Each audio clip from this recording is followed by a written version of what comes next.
Nouvelle petite vidéo Nomadus Recuperatus. Comment fait-on pour cuisiner ici et qu'est-ce qu'on mange? Les deux questions que beaucoup de gens nous ont posées et on va essayer d'y répondre dans cette petite vidéo. Alors, on cuisine au feu. Ça, c'est assez logique, on est dans une forêt et vu qu'on a l'habitude de cuisiner au feu depuis de nombreuses années, on a continué à cuisiner au feu. Quelque chose pour nous qui est quelque chose de normal et naturel, c'est mieux que d'aller acheter une bonbonne de gaz ou quoi. On fait très attention évidemment à chaque fois, surtout ici comme on est en été.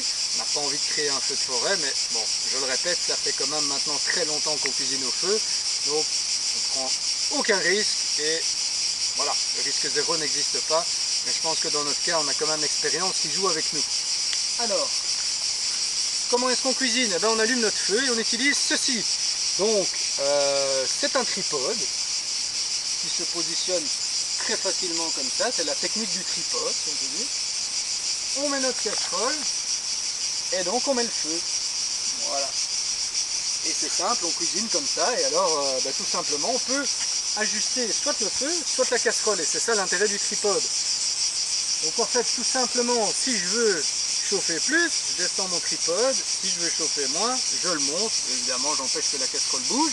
Ou j'alimente mon feu plus ou moins fort. Mais pour nous, c'est une technique super pour cuisiner. Parce que c'est hyper pratique et ça permet de réguler l'intensité de la cuisson. Les 3 bâtons peuvent aussi servir de bâtons de marche. Donc il n'y a même pas besoin d'aller forcément en trouver. Si vous trouvez 3 bâtons de marche, nous on est 5, ça tombe bien. On marche et puis alors on s'arrête et on fait notre petit feu, une simple corde et c'est parfait. Et c'est vraiment le moyen de cuisiner le plus pratique qu'on a trouvé depuis bien longtemps. Alors, si on réfléchit 2 minutes, c'est aussi facile que d'utiliser une gazinière ou d'utiliser une taque électrique. Donc, c'est-à-dire si je veux faire plus fort sur une taque électrique, je tourne mon bras, ici j'ai juste à baisser le tripode. Donc voilà, je fais plus fort, je fais moins fort, je fais plus fort, je fais moins fort.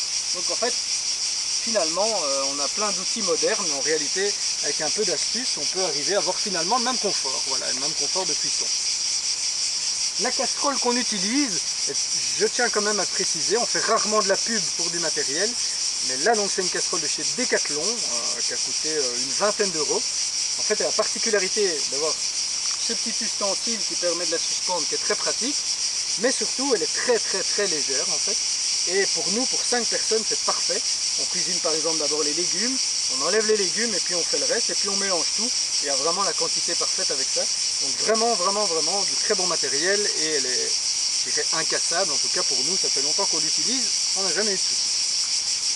On suspend nos poubelles. Alors ces poubelles, c'est pas tout à fait les nôtres, c'est les poubelles qu'on ramasse dans les dunes, car c'est une activité qu'on fait assez souvent, ramasser les déchets qui ont été laissés par les touristes, je dirais, voilà. On va nous demander quelle est la différence entre les touristes et nous. Il y a une belle phrase qui dit que généralement le touriste a des certitudes quand il voyage et le voyageur n'en a pas. C'est un peu notre cas, on improvise souvent nos voyages et je dirais ici on n'a pas prévu de rester 5 mois, mais on est là quand même pendant 5 mois. Donc voilà, maintenant tous les touristes ne sont pas comme ça, on ne va pas critiquer le tourisme, mais ici il faut dire qu'il y a quand même beaucoup de déchets et que donc du coup on passe quand même pas mal de temps à en ramasser, on va les déposer à la benne à ordures là-bas à l'entrée en essayant de trier évidemment les déchets.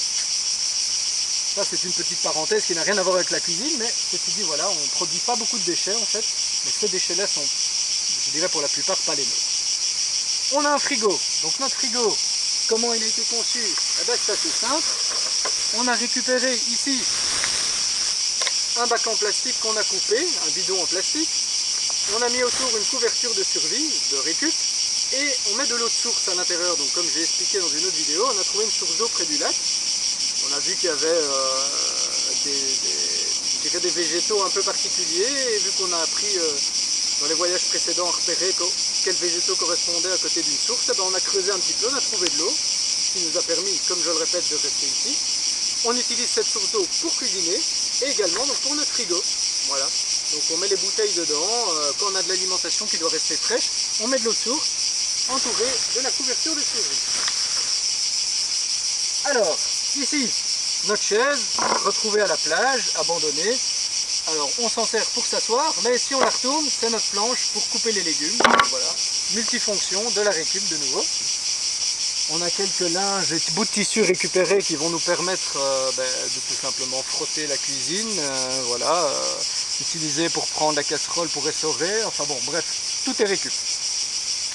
Nos ustensiles de cuisine, on a un bac à vaisselle qu'on a trouvé dans la poubelle. J'aime bien dire souvent qu'on emprunte les choses à la poubelle avant de les restituer quand on s'en va. C'est un peu comme ça qu'on fonctionne. On pourrait les prendre avec nous, mais bon, comme on voyage beaucoup, c'est un peu difficile effectivement de prendre tout avec nous. Donc on va la remettre à la poubelle, on va le remettre à la poubelle, ce petit bac. Des assiettes en plastique récupérées, un petit boc en verre pour manger aussi. Les couverts, donc ça c'est notre fils Indigo qui a préparé les couverts, donc il les a fabriqués en bambou, c'est très solide et en plus c'est léger, donc peut-être bien qu'on repartira avec, et si on ne repart pas avec, ben on les met dans le feu, donc biodégradable. Et on mange souvent avec des baguettes aussi, parce que comme on a passé pas mal de temps en Asie, tout le monde a, je dirais, l'habitude de manger avec des baguettes, donc voilà, Indigo qui a fabriqué une fourchette, les petites baguettes, un petit rouleau à pâtisserie pour faire des petites chapatis du matin, voilà. On a aussi du matériel à nous, comme un couteau, une opinel, hein, je dirais le grand classique. Donc tout 100% récup, sauf l'opinel évidemment, quoique au bout de certaines années, un certain nombre d'années, ça devient aussi de la récup. Voilà. J'en profite tant qu'on est ici dans la cuisine pour montrer une petite astuce. Au lieu de déraciner une racine qui vous embête et donc ainsi détériorer la nature, eh ben on met un petit bout de tissu coloré et donc réflexe psychologique, eh ben on va pas marcher dessus ni se faire mal. On se faisait mal au début, maintenant on se fait plus mal, juste avec un simple truc comme celui-là. J'en parle parce que ce petit truc, on l'utilise pour d'autres choses aussi. Dans notre nécessaire de cuisine, on a des couteaux, évidemment chacun a son couteau. On fabrique aussi des pochettes récupérées avec un vieux jeans, mais sur chaque ustensile, on met un petit bout de tissu fluo. Donc si je fais tomber mes ustensiles, ben, je les retrouve tout de suite, même quand c'est quelque chose qui est de la même couleur, comme ici brun que le sol, ben, on retrouve tout de suite en fait, on a mis ça partout. On cuisine au feu, donc deux techniques pour cuisiner au feu, allumer un feu normalement avec un briquet ou une allumette, ou faire du feu par friction. Le feu par friction, on maîtrise la technique, mais on essaye de l'appliquer dans la forêt et on a un peu de mal. Donc ça, on doit encore essayer de se perfectionner. Mais sinon, le simple fait de faire du feu par friction vous permet d'allumer votre feu. On fera probablement une vidéo là-dessus aussi. Mais on utilise, je dirais, on allume le feu d'une manière plus classique et on utilise des allumettes. Une petite astuce aussi, les boîtes à tic-tac, eh ben, c'est parfaitement étanche. On a récupéré une boîte à tic-tac pour mettre les allumettes dedans, avec la partie pour gratter. Si jamais il pleut dessus, qu'on a oublié de les ranger, ben au moins ils ne sont pas foutus. Un petit truc. Notre matériel de pêche, donc on a un hameçon et un petit poids mis au bout. On n'a pas su beaucoup pêcher, on est du mauvais côté de l'île, les poissons sont de l'autre côté, là c'est très difficile. Donc bon, c'est un petit peu raté pour la pêche, on avait fabriqué une épuisette. C'est pas grave, on a essayé, mais ça n'a pas marché. Une paille de survie, ça nous permet, ben, comme le nom l'indique, de survivre dans la nature et avoir à boire. Donc du coup, cette paille de survie, on recommande la marque ici parce que c'est vraiment une très bonne marque, ça coûte pas cher non plus, nous permet de boire l'eau, je dirais même l'eau d'une flaque, on peut la boire avec ça, parce qu'il y a un filtre qui filtre toutes les bactéries. Attention, ça ne filtre pas les virus, et on le répétera jamais assez, l'eau bouillie est la meilleure technique, encore meilleure que la paille, mais voilà, parfois c'est pas toujours facile de faire bouillir de l'eau, ça prend du temps, mais sinon on essaie plutôt d'abord de faire bouillir l'eau, parce que là on est sûr qu'on élimine tout, pour la faire bouillir quelques minutes quand même.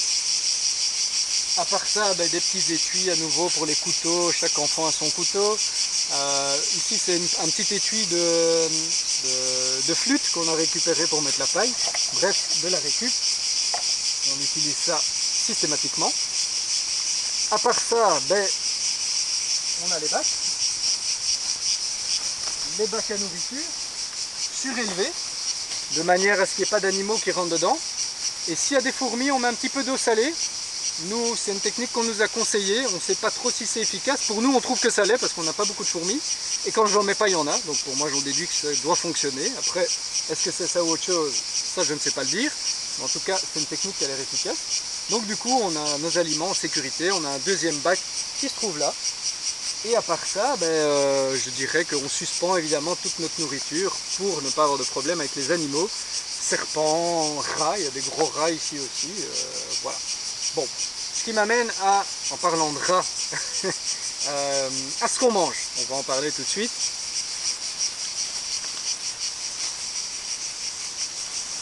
Ben, Certains s'imaginent qu'on chasse ici parce qu'on a déjà chassé dans le passé, comme on l'a fait dans le nord de la Grèce, où là on chassait la chèvre sauvage en fait. Ici on a décidé de ne pas chasser, alors pour plusieurs raisons. Un, il fait super chaud, et c'est vachement éprouvant, même si ça fait 5 mois qu'on est là, ça fait quand même un bon moment qu'il fait chaud. Deux, les animaux ici, c'est des lapins, des rats, des serpents, même si le rat se mange, finalement d'une manière, comme toute autre source de protéines ou de viande, hein, tout simplement. Mais bon, je dirais que ça demande quand même pas mal d'efforts, alors qu'ici, en allant faire nos courses, on s'est fait des amis au petit village, que tout le monde a un potager, ils nous donnent des légumes, ils nous donnent des œufs, donc finalement on arrive à subvenir à nos besoins sans devoir tuer un animal. Pour avoir tué un animal à main nue avec un couteau il y a plus d'1 an de ça, plusieurs animaux, c'est toujours quelque chose qui émotionnellement est fort, et donc j'évite de le faire si j'en ai pas réellement besoin. Ici on n'en a pas besoin, donc on est plutôt végétarien, je dirais. On n'est pas végétarien dans la philosophie de vie, mais on est végétarien, on s'adapte quoi. Voilà. Comme on reçoit des légumes, des œufs, qu'on reçoit plein de choses, bah, du coup voilà, on a décidé de manger que des légumes et on a laissé les petits lapins tranquilles, les rats tranquilles, et donc finalement aujourd'hui ça fait 5 mois qu'on n'a pas mangé de viande et on est très content comme ça. Ça nous arrive par période de ne pas manger de viande. Nos courses on les fait 2 fois par semaine, ça prend quand même 3 heures en tout, donc 1h30 aller, 1h30 retour. Donc on ne le fait que 2 fois par semaine. Ça nous permet de nous ravitailler en produits de base, comme je dis, légumes, riz, pâtes. Voilà, on est bien organisé, donc je dirais que ça marche très bien comme ça. On achète des fruits, pastèques ou autres, et on revient avec. Voilà, on va en alternance entre Daphné et moi. Donc 2 fois par semaine le ravitaillement. On est végétarien pour l'instant, on n'a pas chassé, contrairement à ce qu'on pourrait penser. On aurait pu, mais on l'a pas fait. Voilà. Je pense que j'ai fait le tour de la cuisine, ça permettra peut-être de se rendre compte que, vu que c'est notre routine, on n'est pas, je dirais, on n'est pas perturbé de cuisiner comme ça, donc voilà, on est à l'aise avec une cuisine comme celle-là, c'est vraiment devenu pour nous notre routine et notre quotidien. Voilà. À bientôt pour une autre vidéo.